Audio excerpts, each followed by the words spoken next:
Welcome, everyone. It's nice to see you all, and it's really nice to be back for another installment of our Hidden Truths series. And I think Jason puts it so well by talking about it as a showcase for the intellectual wealth of our community. It's really been a special treat for me it's been one way in which I've gotten to hear from our faculty, alumni, other members of our community, and it's been really thought-provoking, provocative, important conversations that we've had all year, and it's really been a privilege to be a part of it. This one probably has a special place in my heart as a fellow Latin Americanist. I've been looking forward to this talk, and it's really a pleasure to introduce Paula. Without further ado, Paula Prado is an associate professor of journalism and digital media and program coordinator for Latin American and Latino studies at Roger Williams University. Some of you may know that I was a Latin American studies major in college, so this really is close to my heart. Her research on environmental news reporting in Latin America has appeared in various journals, and most recently in Media Journalism and Disaster Communities. She is co-author of Environmental News in South America, Conflict, Crisis, and Contestation, and co-editor of Climate Change, Media and Culture, Critical Issues in Global Environmental Communication. Dr. Prado holds a PhD in communication from the University of Miami, an MA in Latin American Studies from Georgetown University, and a BA in Cinema from Denison University. And she's going to be speaking to us tonight about reporting impacted geographies of environmental justice in South America. So without further ado, I will turn it over to Dr. Paula Prado. Thank you, Provost Everett, for the introduction, and thanks to the Office of Academic Affairs for its support of this lecture series. And thank you to my colleagues, Dr. Laura Diamore and Dr. Laura Turner, and to Associate Dean Jason Jacobs for your work to coordinate the series and for inviting me to speak tonight. I also want to thank my fellow Latin Americanist, Dr. Wendy Godek, who gently agreed to moderate tonight and came to campus just for that. Thank you, Wendy. Before I joined the Academy, I worked as a TV news producer, and I still prefer to tell stories through images. The satellite views you will see in this lecture are generated by Google Maps, and the photos and video clips that I will share with you tonight are my own work, unless otherwise credited. Some of these images were shot during study abroad programs I led with amazing faculty colleagues at Roger Williams University, who stood by my side as I documented our students' explorations of environmental and social justice issues in Brazil and the DR. Let me share my screen with you.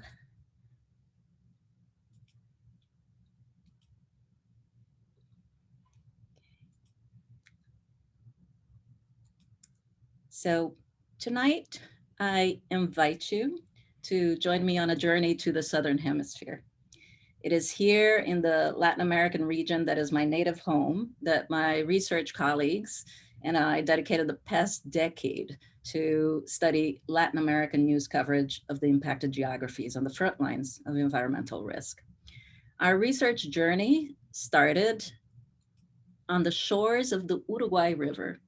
There in Fray Bentos, controversy and protests over the pollution generated by a major pulp mill led us to examine how local and national news narrated the conflict when local communities decried an industrial operation that spewed pollutants into the river that marks the border between Argentina and Uruguay.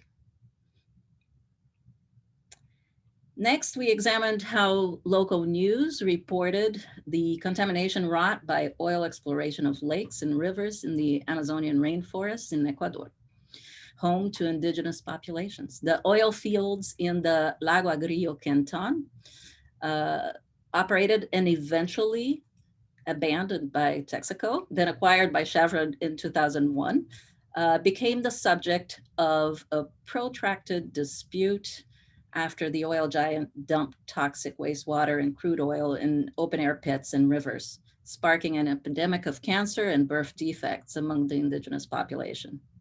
That legal battle started in 1993, led to international arbitration in The Hague, and rages still, almost 3 decades later. The genocidal disaster was the subject of the 2009 documentary Crude, the Real Price of Oil. Also in the Amazon, we examined Brazilian news reporting about the construction of Belo Monte, a mega dam that diverted the Xingu River, devastated ancient rainforests, and attracted tens of thousands of migrant workers to build the world's fourth largest hydroelectric dam complex.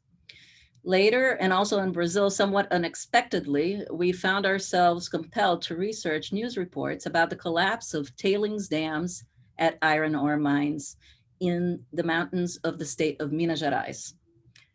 Those disasters drowned human lives, riparian and marine ecosystems, and tons of toxic mud.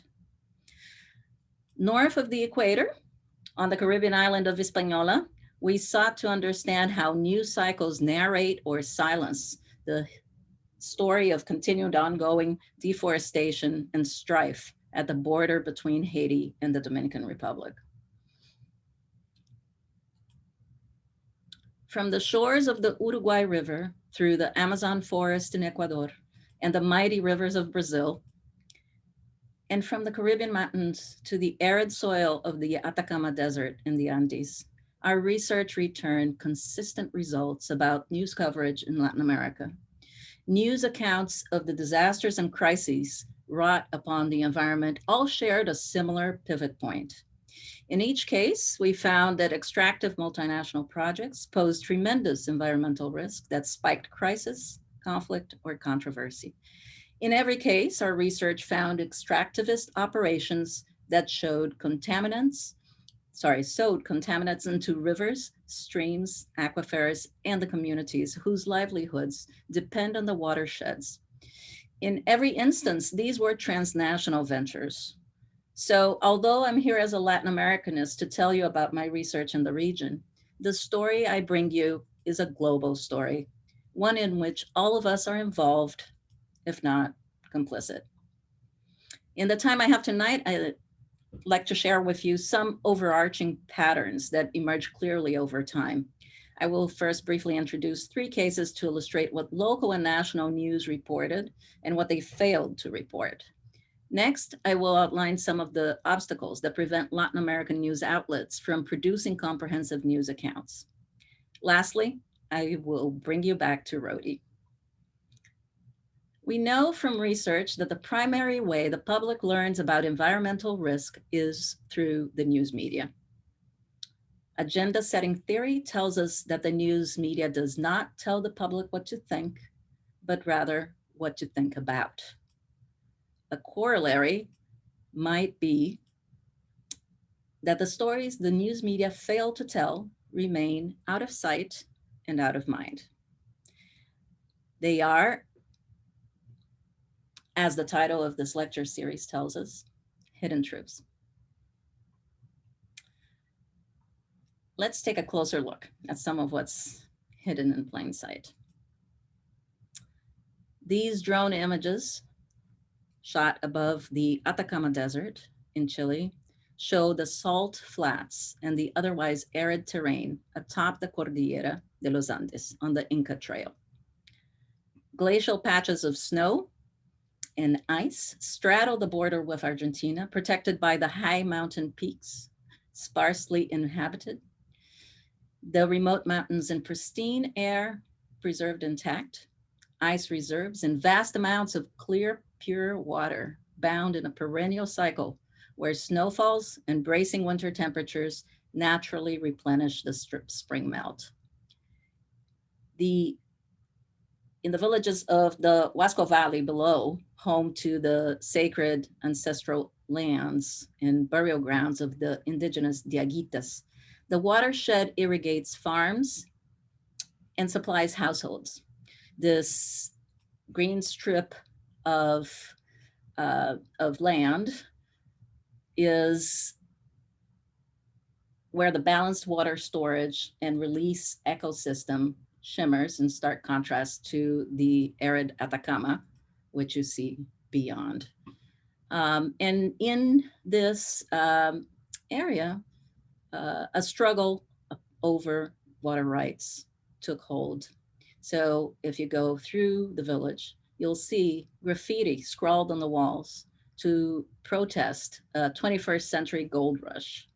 The graffiti reads in Spanish, "Water is worth more than gold." The Pascualama project, operated by Canada's Barrick gold mining conglomerate, consists of a suspended open pit mine that extracts gold, silver, copper, and other minerals on a site 4,500 meters above sea level on the border between Chile and Argentina. This area in green is Argentina. The area to the west is Chile. 3/4 of the mine is in Chile, 1/4 in Argentina. In 2013, a Chilean court halted the mining operations due to violations related to the monitoring of glaciers and issues of sanitation. And Chile ordered the mine closed in 2018. The conflict over the extraction of the wealth found beneath the Andes mobilized civil society, polarized local residents, and stretched from the courts of Copiapó to the Chilean Supreme Court and beyond, to the United Nations Human Rights Commission. The legal dispute focused on water shortage and invoked the constitutional rights of indigenous communities. As the legal conflict grew, national news reports excluded the stories of communities at the front lines of impact, even though the mineral belt where the mines sit go by the name of El Indio, the indigenous native. The Indio was out of sight and out of mind. A Chilean reporter I interviewed painted the picture of the recurrent reporting dynamic that reinforces systemic social exclusion. He said, "The view from the capital is that the impact happens far away or in places that are ignored because they are poor. Such is the historical burden imposed by an overwhelmingly centralized power."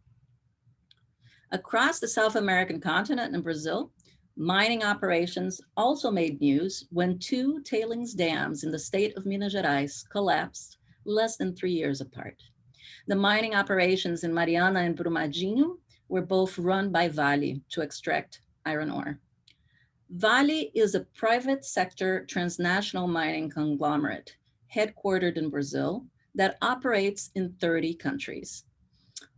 News reports seldom mentioned the Mariana Dam was a joint venture between Vale and Canadian multinational BHP Billington.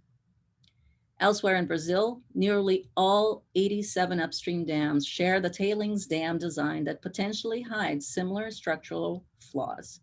There are about 35 tailings dams around the world, many of them operated by Vale. The 2015 dam collapse led to widespread contamination of the Doce River Basin, one of Brazil's worst environmental disasters. The dam break left 19 people dead and hundreds homeless as a toxic mix of mud, sediment, and contaminants flowed down the river basin and eventually into the Atlantic Ocean. Beyond the immediate loss of life and destruction of property, the collapse created long-term health, environmental, and economic crises for more than 1 million people who depend on the Doce River and its tributaries for drinking water, crop irrigation, fishing, and industrial manufacture.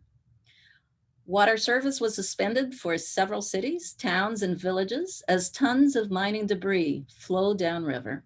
The damage extended beyond the Atlantic forest biome and coastal mangroves and flowed offshore to the Abrolhos coral reefs, the Atlantic Ocean's most distinctive area of biodiversity conservation. In January 2019, the second tailings dam collapse became one of the worst mining disasters in the world. The barrage of muddy, toxic sludge that engulfed the village of Brumadinho killed 237 people. As iron ore mining waste clouded the Paraopeba River and impacted urban, riverine, and indigenous communities, the headline in the national paper O Globo on the left announced, "Tragedy repeated, a tragédia se repete."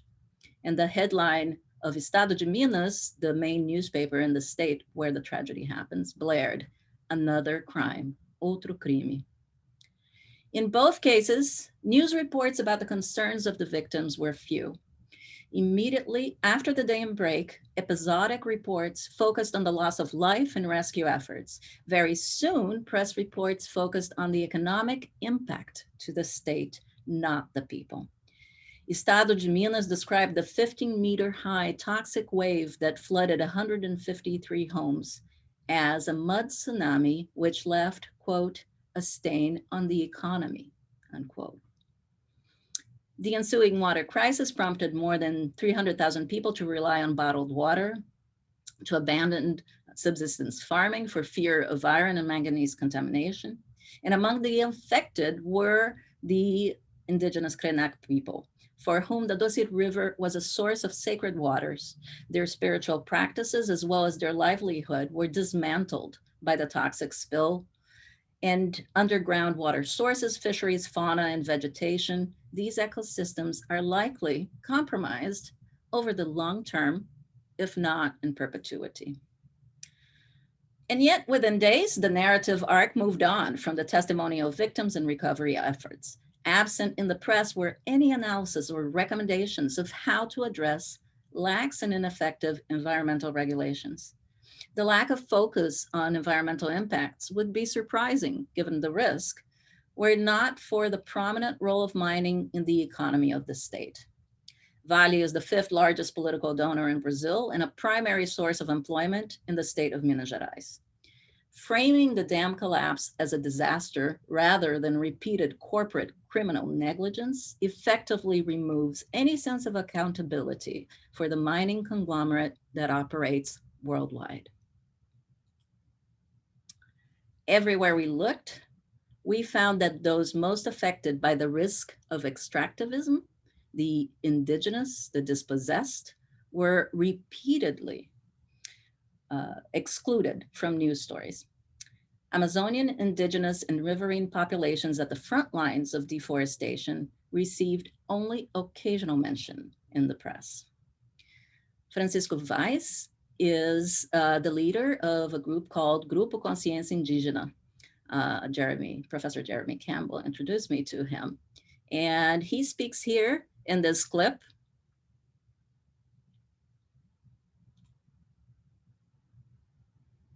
about capacity building among the indigenous peoples. And he explains that the Brazilian law grant land rights to indigenous peoples, as well as the right to education and access to health services. Anti-discrimination legislation contain provisions of jail for hate crimes.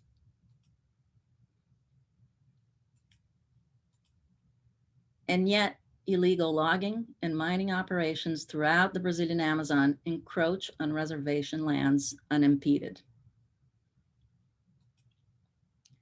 Social vulnerability scholarship identifies how the challenges of life are a permanent disaster for people already oppressed by class, race, gender, sexuality, disability, age, and other forces of systemic oppression. News stories tend to focus on daily risk and suffering, yet the ongoing social conditions that produce daily risk, suffering, and trauma go mostly underreported. Issues such as forced migration, geopolitics, genocide, land grab, police brutality, racial and gender discrimination. In the Caribbean nation of the Dominican Republic on the border with Haiti, where natural resources are mostly depleted and living conditions remain extremely precarious, Dominican nationals and Haitian migrants seldom make the news. 1/4 of the people in the DR do not have ready access to clean water. That's almost 3 million people. It is common to see young children walking to fill and carry buckets of clean water home. Water shortages are in part related to the steady rate of deforestation on the island. Much of the population at the border still relies on wood burning stoves.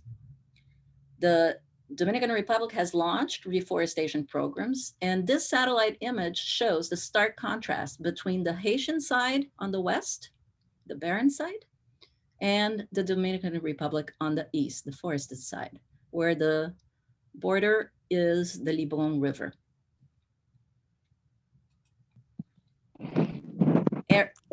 Erica Schoenberger reminds us that all environmental problems are social problems. The landscape in Haiti bears the scars of a land mired in misery. The earth dried out after all the trees were cut down for charcoal. Okay. On the Haitian side of the border, the water that flows in rivers is contaminated by raw human waste. The improvised hearse in this image carries a young woman, the body of a young woman, whose cause of death remained a mystery, days after cholera broke out in the village of Tiroli. Life on the border is a series of precipitous calamities. One disaster brings about another.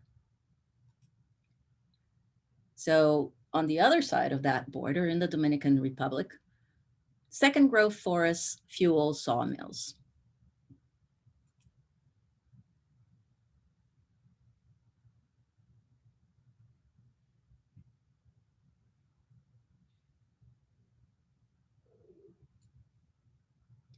Long travel distances on dangerous roads keep reporters away from the ecological and human tragedy unfolding at the border. When the national news media report border news, they do so from newsrooms and TV studios in the capital of Santo Domingo. On the rare occasion a reporter makes it up the mountain, the resulting news story follows government messaging and reaffirms cultural bias. Absent non-elite sources and news accounts, historically entrenched colonialist patterns reinforce structural racism. This is not only a Caribbean story, though. As circulation and readership decline, reporters and editors who work with minimal resources in understaffed newsrooms rely on accessible official government sources or corporate publicists who are one quick phone call away. And those are the voices that make deadline. Stories not readily accessible go unreported. Cuts to newsroom budgets and fewer personnel translate into fewer opportunities to cover remote locations. News about a new economic plan or a government policy announced in the capital often means travel plans get canceled and investigations run cold. Ready access to elite sources and difficult access to remote regions conspire to silence the voices of minorities and people of color. Getting somewhere remote in Latin America takes time, is expensive, and travel hurdles abound. A bus breakdown on a road less traveled at the edge of the Transamazonica Highway or on an unpaved road can present real physical danger. Other risks abound. Latin America ranks high for threats to the press. Freedom House cited Brazil, Colombia, Honduras, and Mexico as among the world's most dangerous places for journalists. All in all, journalists in the region face ample incentives not to cover the environment. Reporters and editors rely on standardized production processes and established routines. Lack of specialized knowledge is one challenge, but the lack of protection from threats and a punitive legal environment for those who dare investigate corporate or official corruption escalate the risk. It turns out that few newsrooms are wired for comprehensive reporting of mega issues. Yet absent news coverage that weighs the environmental risk associated with extractivist ventures, how can the public reach informed decisions about the compromises at stake? Newsrooms the world over repeatedly fail to report the environment within a global context. And yet, As global demand for energy, minerals, and other resources continues to target Latin America, South American political administrations have tied national economies to neo-extractive development strategies, creating vulnerabilities to global commodity boom and bust pricing cycles, and to conflict over environmental and cultural degradation from extraction activities. Mining ventures remain profit-making industries. News accounts reported BHP, Billington, Vale, and other mining stock outperformed tech giants like Apple, Facebook, and Google in 2018. Other than the fact that they generate tremendous wealth, extractivist projects share something else in common: their remote location in areas of difficult access, not mapped by Google Street View. The blue lines show all the areas that the Google car has mapped throughout Latin America. The steady proliferation of large extractive projects powered by new megadams in faraway remote areas challenge newsrooms to accurately report the true cost of Latin America's latest commodity boom. Naomi Klein calls the remote areas blighted by extractivism, quote unquote, sacrifice zones. Can you identify the areas I talked about tonight? They map exactly the few areas Google Street Views do not yet reach. Out of sight and out of mind. Feminist philosopher Iris Marion Young reminds us that the obligations of justice, in her phrase, that arise from structural, social, and transnational processes of production, distribution, and marketing across the world. As vast ecosystems rapidly vanish and the planet heats up, the news media reports episodically on the powerful storms that wreak havoc on human, wildlife, and marine habitats. Yet, the press seems to have buried the lead, as journalists say, on the biggest story of all: the hidden truth about the vast ecosystems that are rapidly vanishing and the environmental collapse that looms ahead.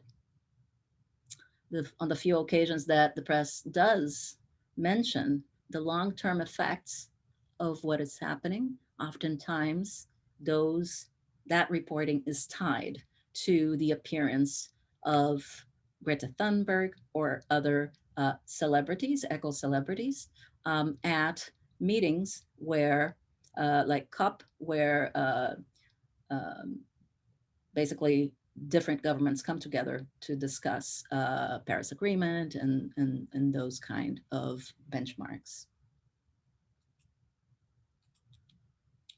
So I promise to bring you back home to Rhode Island at the end of this whirlwind tour of devastated areas of Latin America. Broadcast journalists like to remind you of how the story began. We write stories in circular patterns. If you look across Mount Hope Bay from our campus, you no longer see the 550-foot tall cooling towers that stood for 50 years at Brayton Point on the shores of the Taunton River, once New England's largest coal plant. Lawsuits filed by conservation groups showed the risk posed by hazardous plant emissions that violated the Clean Air Act, and that those environmentalists and their lawsuits helped bring down the cooling towers that came crashing down 2 years ago. Meanwhile, offshore near Block Island, 5 wind turbines, the first offshore wind farm to operate in the US, rise 600 feet above sea level and generate 30 megawatts that power a community of 443 homes. For the better part of a decade, various interest groups battled the installation of the wind farms with claims that they would blight the view from luxury beach homes perched atop eroding coastlines. fossil fuel industry and coal lobbyists have for decades used the news media to decry alternative and clean energy as impractical pursuits. Their messages are carefully scripted to appeal to primal instincts, to conjure the fear of scarcity, the fear of the dark, the fear that the blue light flicker on your cell phone will go dead. All too often, the world over, the news media carries those messages, propaganda, without a fact check. Still, the facts stand within sight for those who care to seek the hidden truth. That truth is that our everyday consumer choices in the global north and elsewhere deplete ecosystems and imperil the lives of indigenous people who live out of sight and out of mind. In the remote Andean desert, Amazonian forests, and river valleys. The lithium that powers your cell phone batteries was likely mined in the mountains of Chile, in the very Atacama Desert you saw the drone footage of tonight. Lithium also powers the batteries in the electric cars set to replace the gas guzzler in United States driveways. Iron ore mined in Brazilian tailings dams is blasted into steel, into steel that engineer high rises in homes, SUVs and buses, kitchen fridges and stoves, all the way down to the fork and knife at your dinner table. The mega dam in the Amazon rainforest powered the mines that extracted the gold used in electronics, wedding bands, and also in the 4 Grammy Awards Beyonce took home 1 week ago. Our everyday choices in the global north, here in Bristol, in our campus, and all around us, have far reaching consequences that impact the lives of the underrepresented peoples who live in precarity, out of sight, and out of mind. Those of you of a certain age may remember the impact of this one photo shot from the Apollo mission 52 years ago. It was titled Earthrise. This photo at the time brought humanity together in the understanding that we all share this one planet and that all that separates us from the darkness beyond is the thin blue atmosphere. We are all one under the stars. Let that hidden truth not be for 1 second out of mind and out of sight. Thank you.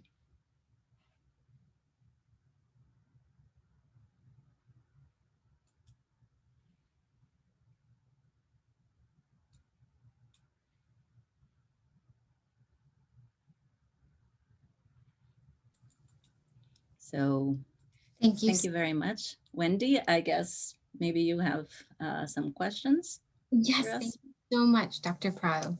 This was a wonderful, insightful, significant. Thank you for bringing us all of these connections and connecting us to these really important stories that are happening in Latin America and likewise in other parts of the world as well. So I'd love to open us up to questions. I see that Josh Kalhoff asked a few questions regarding, it looks like politics in Brazil and Bolivia. Though if you're comfortable with this, I'd like to pivot the question a little bit to go into the subject of our talk this evening by perhaps asking, pivoting the question to ask about the influence of state leadership on how news about environmental justice matters, the influence of state leadership on how news is reported on environmental justice matters. So in that, do we see a shift from the prior regime in Bolivia under Evo Morales, for example, to the regime or the interim government until recent elections happened there, and likewise under the previous administration of Dilma in Brazil and Bolsonaro, and how that is affecting what we understand about environmental justice matters in the region? So thank you for the question. Clearly, throughout the region, there is great inequality among not only the peoples, but among the economies. and among the media systems in those particular economies. There are national networks like TV Globo in Brazil or Televisa in Mexico, which are major powerhouses. And as such, they are very tied to government lines, and they are also very tied to the major economic interests because, of course, media is powered by advertising. All of the media pretty much that has any significant rating, and the same goes for newspapers that have wide circulation, are commercial enterprises. And so they are dependent on ad dollars, which flow from corporate interests mostly, or from government contracts. So throughout, what we have found is, and when we do this research, we actually compare what is written in major news dailies that are distributed nationally to local news dailies. So we haven't studied this in Bolivia, but in the example I gave you in Brazil, we looked at what O Globo, which is nationally distributed, wrote compared to o Estado de Minas, which only really is distributed in the state of Minas Gerais. And inevitably, you see that there is a national discourse that carries into the main newspapers in these states. And as I mentioned in the talk, of course, the state interests overrule sometimes the interests of their own people, meaning the ties that bind iron ore production and mining in the state of Minas Gerais basically are too strong to undo, right? So at the level of the newspapers, the radio stations, the TV stations, there is this sense, as I mentioned here in the talk, that what really matters is the economy, that we need to protect the economy, right? And there is also a national discourse that specifically in a country like Brazil, but the same is true in Chile, that those countries really, their wealth is in the commodity booms. And so there is always a justification that the extractivism that occurs in these areas is essential for national sovereignty, for economic prosperity. And in fact, in order to maintain this message across the board at the national and state level in the media, there are, similarly to what I mentioned here in the US, these myths, this propaganda that is espoused. So a megadam like Belo Monte in Brazil was covered in the state of São Paulo, for example, or in Rio de Janeiro, or in the capital, Brasilia, as essential to keep the lights on in the south of Brazil, the south being the powerhouse where most industry is based. And yet we know that the reason that that particular megadam was placed there, and now there are others that are being built in the same Xingu River, is that Chinese interests, mining interests, and Canadian mining interests further north, slightly from there, needed the power in order to operate the gold mines. One of the gold mines operated by the Chinese in that area that went into operation thanks to this new energy that was placed in the region is forecast to be possibly one of the 4 largest gold mines in the world.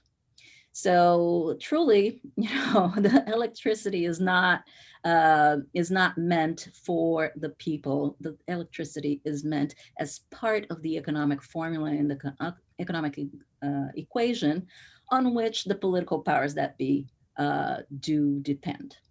So that is pretty much across the board. Now, I will make one quick note that in Latin America, there is a very strong local radio community in almost all the countries. And so a lot of the times when you see alternative voices emerge, they emerge at these local radio stations.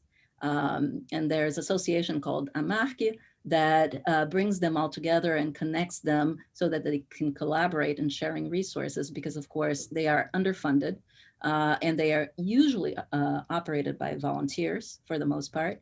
But that's where you will see the year of the press. Usually they are not traditional press, closer to the ground and speaking to local voices. Thank you. We have, I see Dr. Campbell's hand is up, so I'll move over to you, Dr. Campbell, for your question. Thank you, Dr. Gordon. Parabéns, colega. Obrigado pela sua fala. Muito importante, muito interessante. And I'm now going to speak English. Thank you.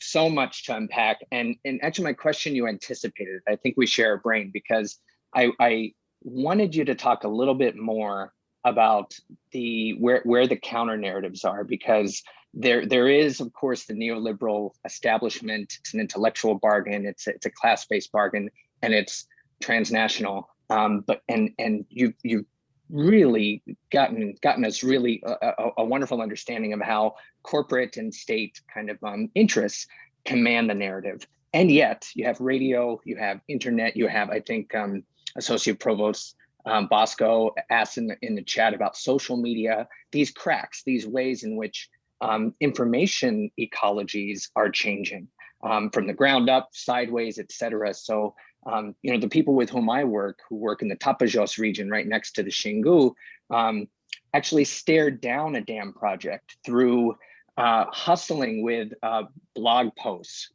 through trying to get connections with Deutsche Welle and Reuters and Greenpeace, and so not just news, but also advocacy organizations.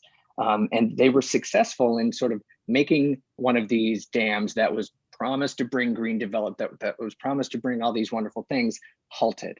And we've seen that story before. Belamonte, of course, was originally planned in the late 1980s, and it was halted once, but then 20 years later, it gets built, in part because of the overwhelming sort of pressures, intellectual pressures and journalistic pressures that maybe journalism isn't responsible for them, but it amplifies them, it makes them true. And yet there are these counter narratives that exist: Intercept Brazil, blog, social media, et cetera. So do you have hope? Do you see them? Where does that fit in your research methodology? Are you going to say more about that maybe in future studies? So thank you for the question. I thought your question was going to be, why didn't I tell you that so many pictures you would find yourself in? But here we have basically focused in this research in print dailies, actually, because it has been, we started this research a decade ago, and it has been a more traditional way of analyzing the news media. In this time, of course, social media has become much more pervasive in Latin America. And in fact, we have, I often speak about one project that I particularly love, which is a community newspaper in the Favela da Maré, one of the slums in Rio. And basically this little community radio, community newspaper that was run by young kids, teenagers, was able to go online and to report news of how police forces would come in to the favela and basically conduct large raids in search of drugs and criminals, ostensibly. But here's the thing. They did a better job of covering the news and telling us what was happening in the favelas because they are locals. They can move around. They know the places. They know how people move there. But also because the mainstream media, the hardcore journalists, they are afraid of going into the favela during major shootouts. So you have situations like this where communities sometimes, because of the precarity or the violence or the remoteness, are the only ones that report out, right? So in that sense, we have seen some fabulous voices. And this is one example. The newspaper is called Voz da Comunidade. They have a fabulous Twitter feed. You always know when there are shootouts in the favela if you check out their Twitter feed. And this has several other similar similar like sister organizations or fraternal organizations throughout Latin America, right? There are new offshoots of local media like Media Ninja, which do this very on the ground local reporting. But again, hope is hard to come by these days in Latin America, right? Because ultimately, even access to the internet, which is considered a basic right in countries like Brazil and Costa Rica, is not all that simple, right? Access to the internet requires, which is actually my primary area of research is digital inclusion, and the challenges for people to be online, even nowadays, remain very, very great. So everything from structural challenges to personal challenges, individual challenges in terms of education levels and motivation and ability to make time to be online, to report. So the challenges are not only political or economic or at the level of interference from the governing voices. There are really many, many challenges that make it difficult for these smaller operations that are mostly run by volunteers to successfully and continuously in a sustainable manner narrate what is happening at the ground level. But they are there for sure. Muito obrigado. De nada. We have a question from Provost Everett. Anything you can share about environmental movements in Brazil in the Bolsonaro era? Is there much space for environmental activism, and has reporting on environmental justice been suppressed? Yes, there is space, and yes, it has been suppressed. Here's the thing. One of the things I mentioned, right, is that while there are these efforts at the local level to organize or to partner with NGOs or to start new community organizations to preserve the environment or to make demands of the government, right? For clean water, for protection of reservas, the preserved areas. Those exist. But Brazil and Mexico and Chile and Colombia and Venezuela are places where if you speak too loud and inconveniently, you risk death, right? So the stakes are tremendously high.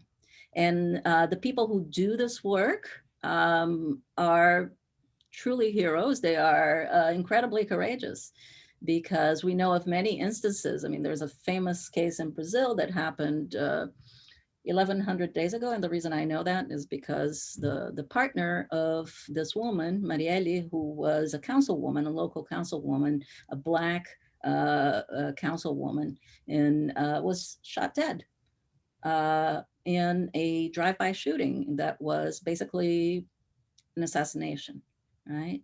And there has been basically no accountability for the people who ordered that. Of course, the people who executed the crime were caught, right? But the real masterminds are still supposedly unknown. So those are the difficulties for any kind of grounds up grassroots movement, right? The moment that they really start touching that electric line, right? They tend to get zapped or burned really badly. Thank you. We have another comment and question from Dr. Byrne. Thank you, Dr. Prado, for the fantastic talk with amazing images. As an environmental science and sustainability teacher, I'm not surprised by what you shared, but it still makes me so sad to be reminded of the major challenges with new details and examples. From your reporting and experiences through the years, can you provide an example where you've seen hope and positive change?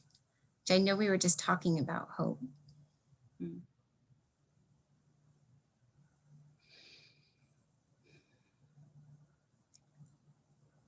There are wonderful people doing really good work under very difficult circumstances. There are people who have hope in ways that I cannot imagine possible, right? People who are living in such precarious conditions. So I think that the hope I have is really just for that human spirit to not be squashed. Um, Brazil specifically and all of Latin America really are undergoing a tremendous challenge during the pandemic. Um, and the fact that people even get up and do this hard work of telling these stories, of attempting to right the wrongs, attempting to give voice to the voiceless, as the journalists always say, that in itself is commendable. And if there's any hope, it rests among those who don't give up. May I ask a follow-up question to this too, based on the work that you mentioned already, but perhaps we can dig a little bit deeper into it, which is, you know, citizen journalism in Latin America on environmental issues. And do we see this as one of those places where we can have some hope of expanding and enhancing this knowledge of these hidden truths and untold stories? So the beginning of the question was citizen journalism? Yeah, is citizen journalism a source for which we can find some hope when it comes to expanding and enhancing our knowledge of these hidden stories? And if so, how? Yeah, so I've basically written a lot about that. I researched this in particular. And again, I started off as a researcher at the beginning of my academic career, just so hopeful, right? Because I worked in one of the first internet sites. I was very much excited by the prospects of the democratizing effect of access to the internet and access to knowledge. So I've actually done a lot of work on the ground looking closely at major projects of citizen journalism. And I actually taught some of those. And my fabulous new colleague, Bernardo Mata, has also done some wonderful work with community journalism. And the truth of the matter is that the challenges are tremendous.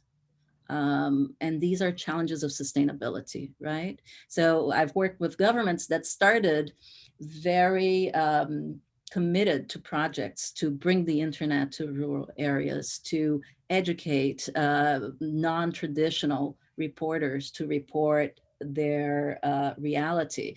I've taught in these places, right? In Santa Marta, in Colombia. And you know that the people really want this opportunity. They see the prospect of sharing information online as one way to bypass the gatekeepers, as we call them in communication theory, right? That prevent these voices from emerging into mainstream media. And every single one of the projects I worked on has collapsed. So that is the truth. I mean, I know we want to have hope. The problems are really, really big. And I think if anything, the overarching message of this talk and other talks that I've given is that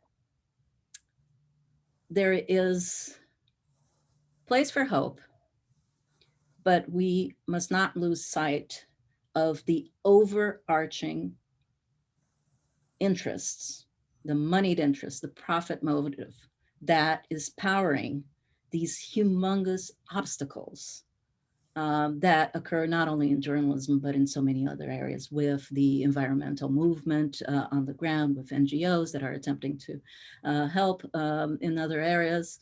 And we have taken our eye off the ball, right? Because ultimately, the capitalist system does not allow those voices to rise to the top. And that's the truth. And we don't like to talk about it because we like to believe that democracy will win, that we as educators can help heal these divides. But the truth is, capitalism is not working. It's not working for the underrepresented. It's not working for the working poor. It's not working for the countries mired in misery, and it's not working for the planet. So ultimately, we absolutely must question this pathological belief that the economy will always grow, that we can always extract more, that we can build more. Because if we don't, it will kill us all. I think that's a perfect place to end with a last question from Dr. Turner, which is, what can we do here in the United States? As you know, I'm thinking just on what you said, this bastion of capitalism here in the US. And as Dr. Turner says, as you said in your talk, we share this fragile planet. How can we support environmental efforts or the journalists who expose the corrupt environmental practices? So I often get this question at the end of my talks, right? What can I do, right? What if I move to a metal straw instead of a plastic one? What if I give money to a cause? What if I go out and do some of the work myself? And ultimately, yes, every little bit counts, right? From your recycling to consuming less to driving an electric vehicle, it all counts. But what really matters is coming together and having the difficult conversation about the fact that we are a wasteful nation. We live wasteful lifestyles, and that these habits are not sustainable, right?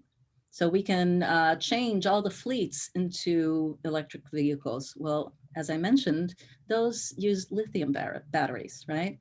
So that's the crux, right? How are we going to create economies that live in concert with the planet within the possibilities of the planet? So I think there's a feel good message, right? That, oh, we can do this one thing and it will make it better. But ultimately, it is a political question, right? And it's a question of political will. How can we truly change the structures that are taking us down this precipitous route? One quick example, I often also get the question about, well, you know, there's no money for newsrooms, and, you know, the print journalism is dying, and, you know, there's basically scarce resources in all the newsrooms. And I worked and in the news media, and I managed many newsrooms, and I worked with fabulously large budgets at a time when profit was big in these companies. And because profit is no longer in the 20% range, these companies have been dismantled and, you know, being acquired by merger and acquisition sharks that break them apart. Supposedly because journalism is not profitable, right? So that's why we can't go out there and cover these stories and tell these stories. Well, I don't know if any of you know what the profit margin is for a gas station. Gas stations, there's Jeremy, 2%, right? The fossil fuel interests basically subsidize the distribution of their product, right? And so there's the rub, right? There's the rub. They prefer to take a loss, right? These gas stations are loss leaders because they want to keep us hooked to the gas. And so it is a matter of economic priorities. It is a matter of political will. And I think, Professor Turner, that's truly our job as educators, is to question this at a much deeper level than we have been so far, because there just isn't enough time to keep playing this game of believing the propaganda and pretending that recycling is going to save us all, because it won't.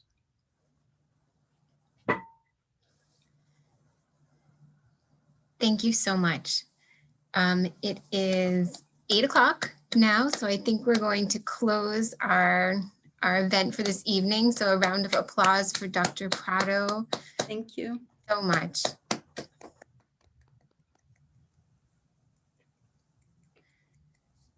Thank you all so much for joining us this evening.